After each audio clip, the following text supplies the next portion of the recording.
1 अगस्त को दिल्ली को उसका नया पुलिस कमिश्नर मिला। नाम है एसबीके सिंह। अब एसबीके सिंह ने दिल्ली में ऐसे समय में पुलिस कमिश्नर का चार्ज लिया है जब दिल्ली में क्राइम अपने चरम पर है। अपराधी अपने खुद के ही पुराने रिकॉर्ड्स को तोड़ रहे हैं। ऐसे में एसबीके सिंह के ऊपर जिम्मेदारी दोहरी हो जाती है इस महीने में, क्योंकि 15 अगस्त का समय है।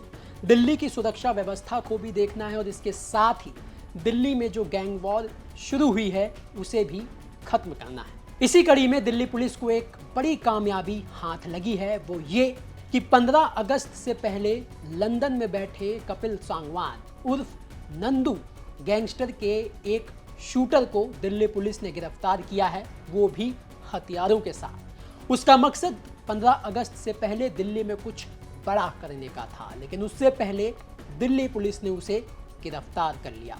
अब दिल्ली पुलिस के हत्थे वो कैसे चढ़ा और 15 अगस्त से पहले दिल्ली में वो क्या करने वाला था, बताएंगे आपको आज के क्राइम कैपिटल के इस एपिसोड में। नमस्कार, मेरा नाम दिनेश यादव है और आप दिल्ली तक देख रहे हैं। सबसे पहले तो आपको बता दें कि लंदन में बैठा नंदू गैंगस्टर यानी नंदू गैंग अभी भी दिल्ली में एक्टिव है और इस समय दिल्ली में जो उसकी आपराधिक गतिविधियां हैं वो काफ़ी ज़्यादा बढ़ गई हैं। आपने कई गैंग वॉर के किस्से सुने होंगे, कई गैंग वॉर की खबर सुनी होंगी कि दिल्ली में जिस तरीके से सड़कों पर खुलेआम मर्डर हुए, उसके पीछे नंदू गैंग का नाम बार बार सामने आया। आम आदमी पार्टी के जो एक पूर्व विधायक जेल में हैं, उनके भी मामले में नंदू गैंग का नाम सामने आया। अब ये जो नंदू गैंग है ये दिल्ली पुलिस के लिए सिरदर्द बना हुआ है और ऐसे समय में यानी 15 अगस्त से पहले जिस नंदू गैंग के शूटर को दिल्ली पुलिस ने गिरफ्तार किया है उसका नाम ईश्वर सिंह उर्फ मोनू है। इसे लेकर पुलिस का कहना है कि ये जो ईश्वर सिंह उर्फ मोनू है ये नंदू गैंग का सक्रिय सदस्य है और लंदन में बैठा जो नंदू गैंगस्टर है वो फिलहाल इसी के जरिए दिल्ली में उगाही, हत्या जैसी आपराधिक गतिविधियों को अंजाम देता था। अब 15 अगस्त से पहले दिल्ली पुलिस ने इसे पिस्टल और कारतूस के साथ गिरफ्तार किया है और पुलिस का ये भी कहना है कि 15 अगस्त से पहले ये किसी बड़ी आपराधिक घटना को अंजाम देने वाला था।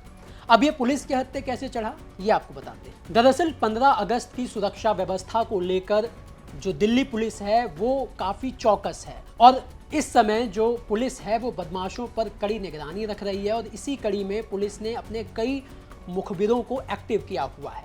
अब ऐसे ही एक मुखबिर ने दिल्ली पुलिस को ये सूचना दी कि द्वारका सेक्टर 23 के इलाके में नंदू गैंग का एक शूटर जो है जिसका नाम ईश्वर सिंह है वो हथियारों के साथ घूम रहा है और उसे देखकर ये लग रहा है कि वो किसी बड़ी आपराधिक घटना को अंजाम देने वाला है।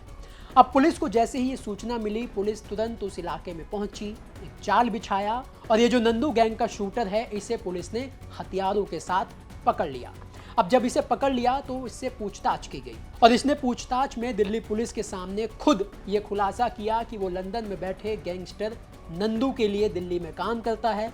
उसके इशारों पर उगाही, हत्या करना, रंगदारी मांगना और विरोधी गैंग का सफाया करना, ये सब कुछ वो नंदू के कहने पर करता है जो इस समय लंदन में बैठा हुआ है, हिंदुस्तान से फरार है। अब पुलिस जो है वो ये पता लगाने में जुटी है कि इसके पास से जो हथियार मिले हैं आखिर नंदू गैंग को वो हथियार दिल्ली में सप्लाई कौन कर रहा है। आखिर जिन हथियारों के दम पर नंदू गैंग दिल्ली में अपना आतंक फैला रहा है, आतंक बढ़ा रहा है, उन हथियारों की सप्लाई हो कहां से रही है। अब पुलिस इस कड़ी को तलाशने में, इस कड़ी को क्रैक करने में जुटी हुई है। तो लंदन में रहकर दिल्ली में अपनी गैंग चलाने वाला नंदू गैंगस्टर यानी कपिल उर्फ सांगवान, जिसका नाम आपने बीते कई महीनों में सुना होगा, उगाही के मामले में, जो हत्याएं हुई दिल्ली में सरेआम उसके मामले में, और खासकर मंजीत महल से जो उसकी दुश्मनी है, उस दुश्मनी के चक्कर में जो खूनी गैंग वॉर दिल्ली में हो रहा है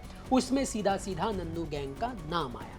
अब ये जो नंदू गैंग है ये दिल्ली पुलिस के लिए सिरदर्द बना हुआ है और दिल्ली के जो नए कमिश्नर हैं एसबीके सिंह, जिन्होंने इसी महीने दिल्ली पुलिस कमिश्नर का चार्ज लिया है, अब उनके ऊपर सबसे बड़ी जिम्मेदारी होगी दिल्ली में इस खूनी गैंग वॉर को खत्म करना।